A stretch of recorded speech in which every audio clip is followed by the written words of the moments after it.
All right, guys. This is Silver 5150, and of course, it is Friday, September 18th, 2020, and we are back with the broker. Okay? The broker, he's decided to come out of the shadows and, maybe give us a little light on how much effect he's had on the precious metals market and on people's lives. He is enriched with his talents, and we're very glad to have him. Here in the backdrop, you're looking at what I call my bug out box. So I have a bug out box of items that I take with me at the drop of a hat in case of a crisis. And if you notice, it's all fractional stuff. It's all fractional stuff. And I have that specifically for the reason that I want to have as many transactions as I can have in case I don't get to come back, or in case things get burned out in the vault and I'm not able to access anything else. At the very least, I have a number of transactions I can lever against the economy if for some reason monetarily I can't do anything else. And also normally I'll include those that big wad of $1 bills that I have, just so I'll have some cash for regular currency and stuff. But at any point you can cash this stuff in and get what you need to get done. You just got to find the sources to do that, and they're out there, trust me. Okay. So we're going to get with it. Like I said, we don't get the broker hardly at all, if ever. This is the first time in a long time. Right now, the markets are not doing too well. The Dow's down about 1.25%, down 347 points to 27,554. And the S&P 500 is down 1.7%, down $57 now, and dropping at 3,299. Gold and silver right now are starting to recover a little bit to where we can expect to either in flat or just a little bit in the green today. If you have the opportunity to buy today, I recommend you do it. I think next week is going to be very dynamic, and so dynamic in the sell sense if you're in the mood to sell, but we want to buy. So try to buy this weekend. All right, so gold at 1960, silver just above 27 at 2706, and we are going to have a talk with the broker. Broker, how are you today? Doing all right. All right, I want to thank you for coming over for this juice cleanse. We're doing pretty good so far. We've already knocked down 2 of them, right? That's right. All right, and we got how many more to go? 6 maybe. 6. Okay, so it's like Arnold's juice cleanse. Oh my God, we're going to do like 8 pieces, 8 pots, and we're going to clean ourselves out and look like a mirror inside. Okay, so yeah, man, I appreciate you doing this because I don't have the patience or the experience. You, on the other hand, you are quite an amazing person. I don't want to spend too much time embarrassing you, but dude, I think about where you came from. We met when I first met you. You came up to like my ribs. You were I think going to school then. We've known each other for close to 20 years and stuff, and you've grown, of course, and blossomed into this just magnificent, highly educated, highly dedicated, Norwegian murder machine. You go to the gym all the time. You take care of yourself. You pay attention to nutrition. You pay attention to finance. You don't do anything without using mathematics, do you? No. Mathematics are everything. And so with that as a backdrop, guys, we're going to hit him with our first question. And the first question we're going to ask you about precious metals is, why do you think stacking makes sense? Well, I'll just start off right with the fact of, why would you do anything to take care of yourself in general? And that goes along the lines of, okay, well, we're doing a juice cleanse today. We're already pretty healthy. We already eat pretty good. We already do the normal things every day. But it's that extra step that you're taking, especially the time that right now we're going through an epic pandemic going on right now with the coronavirus and everything else. Mm-hmm. Everything that you can do to position yourself and take care of yourself is going to be beneficial to your life. So just like the juice cleanse that we're doing today, we're already both really healthy people, and doing this juice cleanse just takes that to the next level. Now, when it comes to stacking precious metals, let's just get right to it. I mean, the dollar has been in an absolute assault. A free fall. Absolute free fall. And obviously our position as a world reserve currency, our general dominance within the military that kind of keeps us in that position, and everything else. The dollar is going to be giving up its time as being the world reserve currency. A lot of people want to argue to say that's never going to happen. I'm sorry, but all fiat dies. If you want to look at history to prove that, it does. And what does it also prove? Not just that all fiat dies, but thousands of years, what has always stood the test of time as being money. I'm thinking this is money. that is money. Absolutely. You feel it, you can see it. I mean, videos don't do this stuff justice. But a lot of you guys out there that are already stacking, you guys already know what it feels like to have this stuff in your hands. For me also too, it's not necessarily just stacking metal. And the other thing I had to tell another buddy of mine that I just recently got into it is he is of the mindset very heavily into dollars. Okay. You know, and that's fine. Right. But you have to turn those dollars into something. Right. And make money with it. It's the same thing of like you wouldn't just leave your money sitting into a savings account because not only does leaving your money in a savings account make you little to nothing, right. but at the same time you're not only not making any money by leaving it in there, but you're actually losing money due to the rate of inflation. Right. And then you got people like Jay Powell coming out and he's just like, well, we're just going to let inflation run. We're not even going to try to go with our 2% target anymore. I mean... That's not even him saying that, hey, we're going to allow this to happen. It's going to happen whether they want it to or not. They just want to come out and make it seem like they're the ones allowing it to happen. Right. It is completely out of their control. It's ridiculous. So, that all having been said, all of this monkeying around and jerry-rigging and manipulation that they're doing, it's nothing new. It's the same wash, rinse, repeat that they did back in 2008. They never fixed the problem then. They're not fixing it now. The same thing that got us into those problems with all the money printing and all the shenanigans is the same thing that they're trying to do to get us out of the same problem. Yeah. And it's not going to work. How do you put a fire out with gasoline? Exactly. So our biggest concern for our country right now isn't necessarily just, all right, well, you know, the dollar is dying and this and that. Well, you want to convert your dollars into something tangible, something that has value outside of that. Right. So not only do you want to do it with the metals, I mean, obviously right now, because we're at the a closer end to the end of things that we're in this current wealth cycle, you want to turn that money into other tangible things, food, water, absolutely, shelter. I mean, those are all things that should be coming priority one. Obviously have, you know, firearms, a means of protection. Right. Also, those are your God-given rights. But also, too, you're going to need to be able to restock those things. You need a way to function financially in the next paradigm, whatever that looks like. Even if, worst case scenario, metals end up not being that medium of exchange because they want to try to turn it into what this new Fed coin that they want to come out with or new cryptos or whatever. No matter how blockchains ends up wanting to work its way into the system. Right.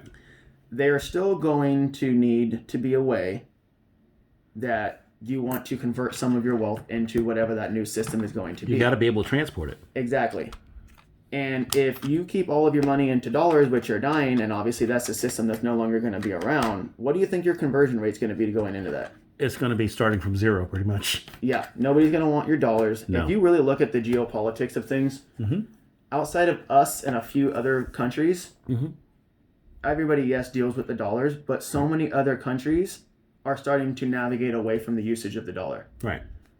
You can look at recent years, primarily that of Russia and China. And Russia especially, but, you know, and China's starting to back their own currencies and stuff like that, cryptos wise, and with gold that we also know that they've been stacking very heavily. In the last couple of years, countries like Russia, China, a lot of the other places, Germany, they've all been stacking like crazy over the last few years. Why all of a sudden would they be doing that if metals didn't matter? Metals do matter. Exactly. So you can take, if you look at all the geopolitics of everything involved, a lot of these countries in the last like couple of years have slowly been liquidating their U.S. sovereign debt that they hold over us. Yeah, and I think that's in the form of treasuries in a lot of cases. Yeah, and they've been liquidating that and turning that into infrastructure, which we as the U.S. don't have enough of anymore because we don't make anything. Right. We're relying on all these other countries, which also makes us vulnerable. Right. But they, at the same time, are also turning that metal and liquidating it into precious metals. And a lot of these countries have been doing that for several years before metals have even gotten to the prices they're at now. So how much metal do you think that these countries will be able to buy at the same time that they're getting rid of their fiat crap and turning it into real money at a cheaper rate? So why hence one of the biggest reasons to keep metals manipulated is so they can acquire more of it at cheaper and to discourage people like us to have it, which keeps what? Them in power and us not having it in our hands. Right. So when the thing does turn around, they again in the next paradigm have all the power. That's right. They can take over again. They take over again. They want to take over. They want to take over primary control in every way, shape, or form. You know, healthcare reform. They want complete control over the monetary system, obviously. All the different. Sorry, guys. Go ahead. Sound of real money. Yeah. Have a dollar make that noise. Not going to happen.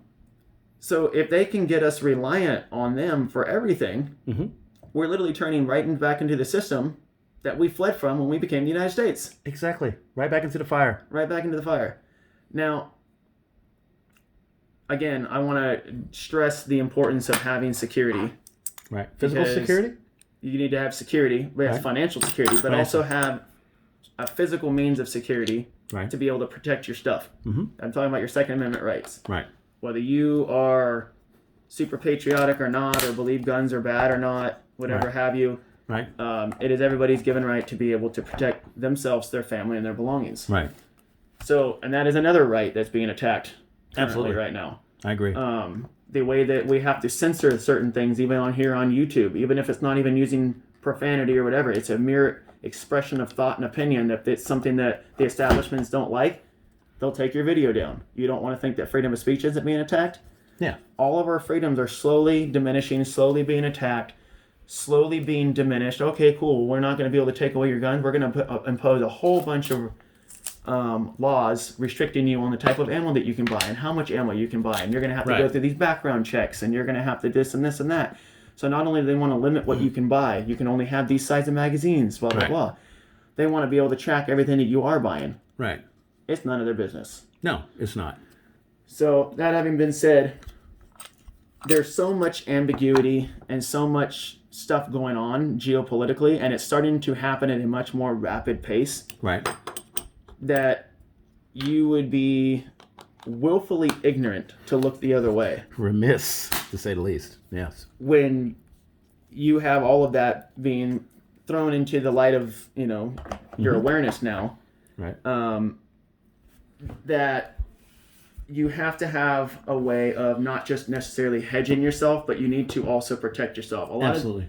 And a lot of people want to get into this, that people that are, against metals, no, you're not going to make any money, that's a waste of your money, blah, blah, blah. A lot of those people are like people that want to dabble in the stock market and do all that kind of stuff. Right. And yes, they're chasing momentum. They're chasing momentum. They're chasing the current system, which you don't want to be in that system wholeheartedly with a majority of your funds, because once that goes down, what do you lose? Right. But again, you have to look at metals as not necessarily, you're not spending your money on gold and silver. You are simply converting your money, or should I say fiat. Transforming it. Yeah. Fake paper monopoly money, which if you ever look at your dollars, it's a debt note. It's getting more colorful as the days go on. Yeah, it's a debt note. It's a promise of the integrity that, it is worth something based off of what your government says. It's the full faith and credit of the United States, broker. Oh, yeah. Well, I'm sorry if I don't have a lot of faith in the credit or perhaps the credibility of the people that are running this country right now. Well, that is questionable. I look at Jay Powell whenever he is doing his things before Congress or before the people, in his fireside chats, whatever he's doing, FOMC meetings and stuff. And the guy just always looks like he is scared poopless. He looks like, he needs a drink of water. His mouth is dry. A car is right up on top of him. He's like a deer in the headlights. And I go, here's a guy that does not convey confidence at all, because I think he knows how bad it is. He just won't tell us. Yeah, he's feeling pretty weighed down right now with everything that's going on, and it's not being weighed down by a heavy box of silver. It's heavy box of bullshit. Yes, absolutely. Okay, so I have to ask you, what is probably, I'm going to say, your favorite way to save? You're the broker. Look, we know. I've told the people how frugal you are. They know that you could squeeze $1 until the eagle screams. Yeah. What is your favorite way to save when you're buying gold and silver? Well, before I get into that, just a couple last points on question one. Sure. Guys, you have Buffett. He's the least gold bullish people.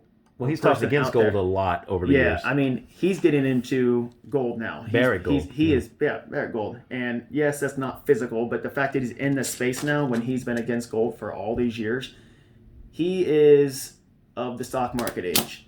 Right. He is world renowned for it, probably one of the greatest. But when you have people like him pulling out of the system that all the news outlets and everybody's telling you to stay into, and they're putting their money into the exact medium of exchange that they're telling you to stay away from, you have more and more pension plans. That's right.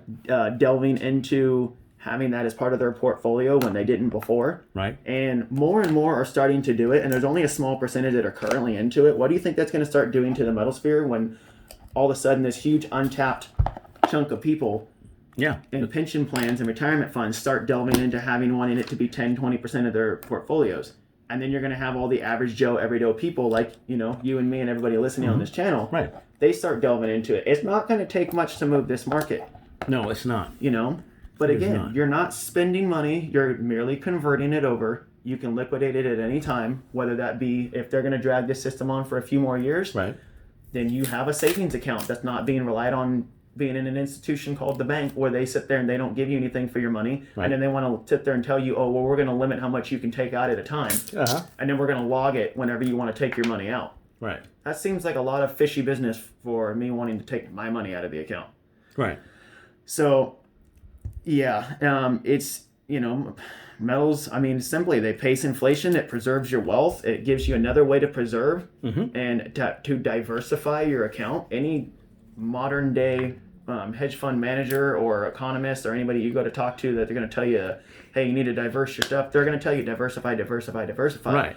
But I actually have a buddy that works with a big stock exchange, and actually, I'm not going to give out names of who he works for or who he is, but they're actually told that they are not allowed to talk about precious metals as an option. Right. Because the same institutions that hire him are the same institutions that are behind all of this, everything going on. So that right there, you have that. So same institutions will then come around and well, it's a tier 1 asset with no third party risk and everything like that. But but don't get into it. It's not worth anything. We're just gonna keep pushing the prices down. It's all smoke and mirrors. They sit there and they contradict themselves from one day to the next. Powell is literally like deer in a headlight because he's trying to keep so many different lies straight all the time. Right. You're not gonna hurt yourself by putting any of your money into gold and silver. No, and I can tell you the community here, they are on board, man. They are on board. And actually, a lot of them, even though you probably wouldn't get this information out of them, have assumed ambassadorship. You've been an ambassador in silver and gold for a long time, especially gold. I consider you the Jim Sinclair of our group. You've got some very interesting pieces, and you have some very good insight on gold. And some of the deals that you've scored over the years have just been insane. And so, anyway, I just want to applaud you for that. And guys, just for the record, I'm going to tell you here, me and the broker, like I said, we've known each other for nearly a generation and stuff. But, you would think that his talent, of course, is going to be economics and is going to be accounting because he's got numerous degrees and such. And you would think those would be his bailiwick or his strong points. His actual strong point is procurement, is shopping. He has spent enough time, dealing with the retailers and spent enough time out there, putting up with their shenanigans to be able to actually route them and take advantage of them. If you ever wanted to buy a new car, for example, you want to take the broker with you to the car dealership and then make sure you shoot video and post it on YouTube of car dealers crying after 10 hours of hard negotiation with the broker because he would kick their asses. But with that in mind, I want to ask you, what are some of the things that retailers try to pull occasionally that you find irksome? Well, most notably, again, I don't like putting too many names out there. You don't have to bash, but most notably, I will go ahead and use one because I've had multiple run-ins with this place. Well, I think everybody knows the one you're talking about. You don't even have to mention their names. Yeah, everybody, D1. D1. Well, D1 apparently is one of the largest in the world, and especially largest in our country. But the old one and only Atmex. Yes. Coming out with it. Okay, yes. Oh, man. Continue. There's been numerous occasions where at all hours of the day and night, I'll get on there and make purchases. And sometimes it's, over the online. Sometimes I'll call and do it over the phone. It really honestly depends on what time of the day, what pressures I'm feeling for the urgency that I need to make a move based off of what's going on in the markets. Right. Guys, definitely pay attention to geopolitics and what's going on in the world. Spend the time, do the homework, be aware of what's going on, not just in, this is metals are doing this. Why are they doing these things? Right. You need to know what's going on in sovereign nations and stuff. Exactly. You need to know what's going on with geopolitics, what's going on over in these different countries. How is it going to affect, like take the coronavirus, for example, how that is how to affect the mines and stuff like that with output and the retailers being able to get their product and being able to get it to you, being able to like be aware of what's going to move markets in a positive or a negative way. So you can either wait for a downturn to buy and get it more for your money. Or if you want to sit there and be like, you know what, I'm not in a position to buy anything right now, but I know that these X, Y, and Z are going to move metals prices up. These are some things that I want to get rid of, and then I'm going to turn around and use that money to buy twice the amount when the price goes down. And these are the things and the reasons why I know that those things are going to move up or down. Right. So, guys, I know it takes a lot of work. It's a lot of effort. It's a lot of time to stay up to date with what's going on in the world. But whether this was what you were doing was acquiring metals or not, you should know what's going on in the world so you can make sound decisions regardless of what you're doing with your life. Yeah, raising kids, anything. Absolutely. So being able to know all that, you can, play the ratios. I mean, good God. I mean, yeah, you guys know 5150. Half the stuff he got with the, with platinum and rhodium and palladium. Yeah, well, I could have done it without your help. I tell you that, and I give you credit for that, because we have really, we talk about the pirate ships, the Black Flag giveaway for the Blackbeard. We talk about Pirates Week they have down in the Caribbean and stuff like that. When it comes to pirating, folks, no one has helped me pirate the precious metal system as much, of course, as the broker with his skills and whatnot. And of course, my claim to fame is rhodium in an exchange, and I think your claim to fame is a rhodium exchange. I exchanged for metal, and I think you exchanged for cash. Is that true? Well, I did exchange for cash initially. I had multiple things going on in my life. It was a smart move to do. If you guys look at just real quick the rhodium charts back in 07, 08, it had that huge spike. And then it got pummeled back down, and now here we are a decade later going through another big downturn and everything. Rhodium did a whole nother huge spike. Right near the very top of that second spike, you and I had been talking for days, and we're like, okay, cool, rhodium's starting to do the move we need it to do. It's going to be the pack leader. We started setting up price points for ourselves. We did, because we had that $10,000 price spike in 1980, and we said we're going to match that. That's going to be our benchmark. Yeah, exactly. So you guys need to have a price point or a plan of not just necessarily acquiring your metals, but you guys need to have a plan of like, okay, this is what I want to let go first.